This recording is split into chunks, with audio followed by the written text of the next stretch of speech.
my son, who is quite the wit, said to me, "Dad, they've got a new season of Drive to Survive starting." I said, "They have? I've seen the camera crew in the paddock." He said, "Yeah, it's all about Nikita Mazepin."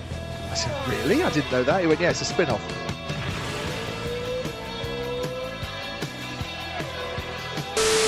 Yo guys, and welcome to This Week in Formula One, a series that goes back and looks at the biggest stories of the last week. Of course, at the moment we're still in pre-season, so there's not too much going on, but there has been some big news coming out. So I guess the question is, what has been happening this week in Formula One?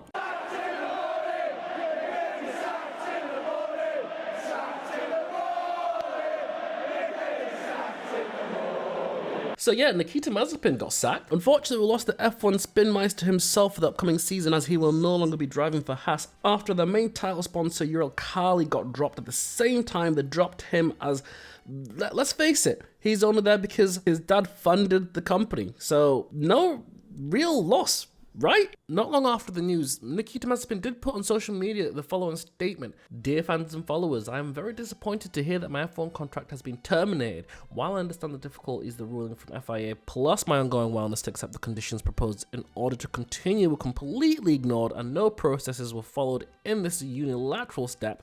To those who have tried to understand my internal thanks, I have treasured my time in F1 and genuinely hope we can all be together again in better times. I will have more to say in the coming days. Nikita." So it'll be interesting to see what else he says. Going off topic real quick, I started to feel bad for him, so I went on his Instagram to just be like, let's see what he's doing nowadays anyway. And I saw this picture and I'm thinking, hold on a second, does he fly around in his dad's private jet? Look at it, man. So I no longer feel bad for him. He's fine, he's solid. I'm pretty sure he's not going to be at the job centre tomorrow morning. Probably going to fly off to the Maldives and take a nice long holiday for about 2 years. By the way, if you're enjoying this video, make sure to drop a like and a subscribe. That way I know you guys are enjoying it and I'll just keep making these videos. Now, Haas did post on Twitter the team statement stating that Haas F1 team has elected to terminate with immediate effect the Tata partnership of Uralkali and the driver contract of Nikita Mazepin. As with the rest of the Formula 1 community, the team is shocked and saddened by the invasion of Ukraine and wishes for a swift and peaceful end to the conflict. So I guess the question now is, who's going to replace Nikita? There are 4 current options. The most likely option is Brazilian Pietro Fittipaldi, who Gunther himself said is the primary option, so he's most likely going to get that seat. If Nikita couldn't drive for one or another reason, the first call would go to Pietro. Obviously, he's with us for a few years, and then we would see what we do next. But I mean, Pietro is always around with us for the reason. I mean, the last years we needed a reserve driver with COVID, having COVID around, you know, so he's always around. He knows the team, he knows the car. To jump in from one day to the other, there is nobody better than Pietro around in the moment.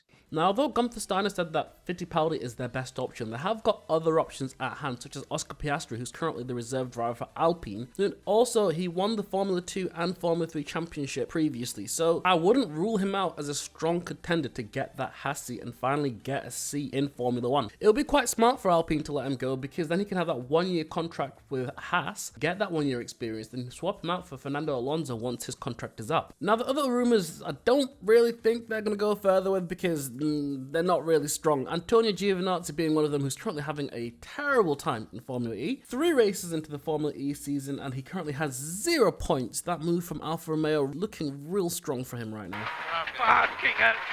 Sammy, can you please concentrate? Please, I beg you. We are wrecking the car. Oh. A Formula 1 driver that doesn't like speed. Other options that Haas have got is Callum Ilott, who's currently racing in IndyCar over in the States, and Nico Hülkenberg. Hülkenberg. Sag's mal ein bisschen männlich. Hey! Hülkenberg.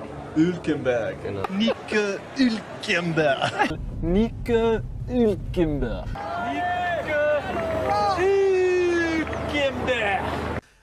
Who's a free agent, I believe. Aston Martin reserve driver? I can't remember now. Yep, Aston Martin reserve driver. I had to do a quick Google search for that one. I literally forgot. Antonio Giovinazzi, Callum Ilott, Nico Hülkenberg, and Pietro Fittipaldi, amongst some of the ones that are currently in rumour for them to join Haas, but I'm guessing there'll be more as time goes on. So what else is going on then? Well, staying on topic, the Russian Grand Prix has been cancelled permanently. I'm pretty sure there's one driver who's not going to be too upset about hearing this, or maybe he has some unfinished business. Mr. Lando Norris, after his unfortunate end to the race in Sochi last year, I don't think he might want to get back quickly. I don't know, but, and just to explain very quickly why the Russian Grand Prix has been cancelled, obviously due to the current conflict between Ukraine and Russia, but I'm not going to go into it any further than that. The official statement by the FIA and Formula 1 was that the FIA Formula 1 World Championship visits countries all over the world with a positive vision to unite people, bringing nations together. We are watching the developments in Ukraine with sadness and shock and hope for a swift and peaceful resolution to the present situation. On Thursday evening, Formula 1, the FIA and the teams discussed the position of our sport, and their conclusion is, including the views of all relevant stakeholders, that it is impossible to hold the Russian Grand Prix in the current circumstances. Bad news. What? The Dacia Sandero.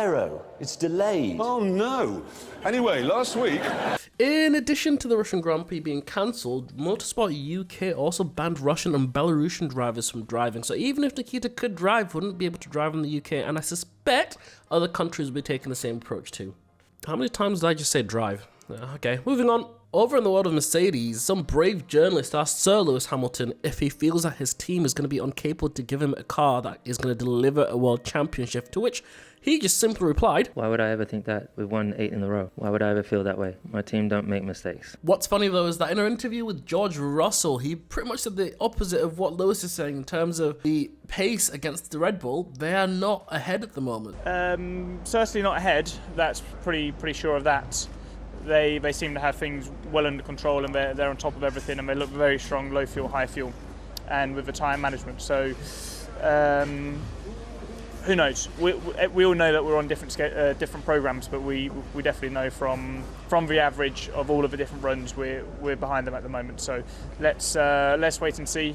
Championship's not won in Barcelona winter testing. So is he bluffing, sandbagging? It might just be that Mercedes haven't had the greatest of starts to the testing that they wanted to have, but we'll see what happens in Bahrain, because they have got an absolutely amazing engineering team. They can easily turn that around, as we saw last season. The main issues that most F1 teams are currently having is the issue of porpoising, which is, I think, affecting everyone due to the removal of active suspension. I'm not a technical expert, so what I'm going to do is I'm going to show you what it looks like, and you can see the cars bouncing up and down as they reduce their speed in a straight, which causes the car to bounce up and down, basically. As I clearly said, I'm not an expert. Palmer and WTF1 actually explain it very good, so if you want to see a technical explanation of what porpoising is, definitely go and check their videos out. I'll put it down in the description below. Over in the Red Bull garage, current world champion and #1 driver Max Verstappen got the fattest pay rise I've ever seen. This year he's making 26 million, and next year he's doubling that pretty much and making 50 million USD. Oi Max, now that you're making 50 million USD, what's the first thing you're gonna buy?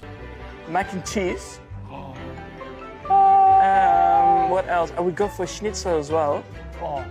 Yeah.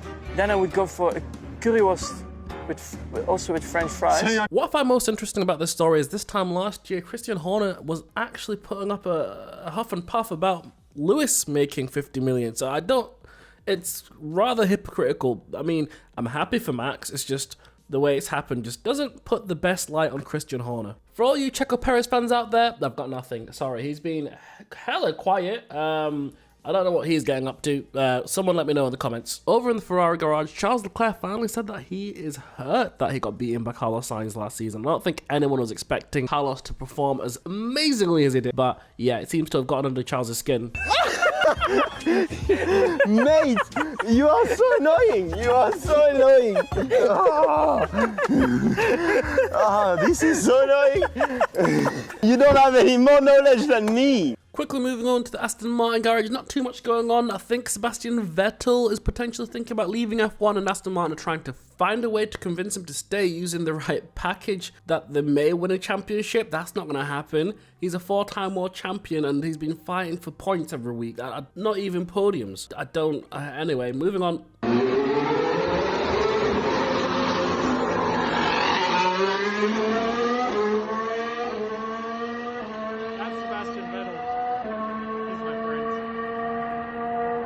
Unfortunately, nothing really to report in the McLaren garage. Daniel Ricciardo just doing Daniel Ricciardo things and being an absolutely brilliant human being with Sebastian Vettel there. Over at Williams, it looks like Alex Albon has had a great start to his career over at Williams.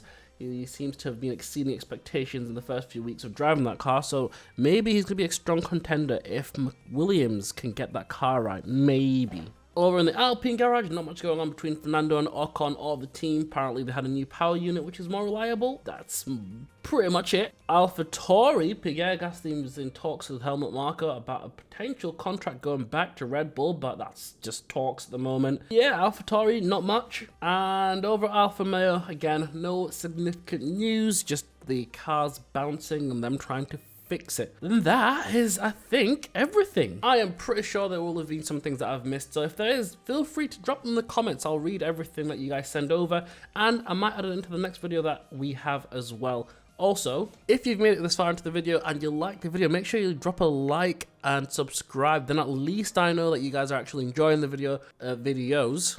And it will do me a lot of good in trying to help grow the channel as well. Right, that's it from me. Thank you for watching, guys. I appreciate it, and I'll see you guys in the next week's episode of Formula 1. Well, this week in Formula 1. Yeah, something like that. Yeah.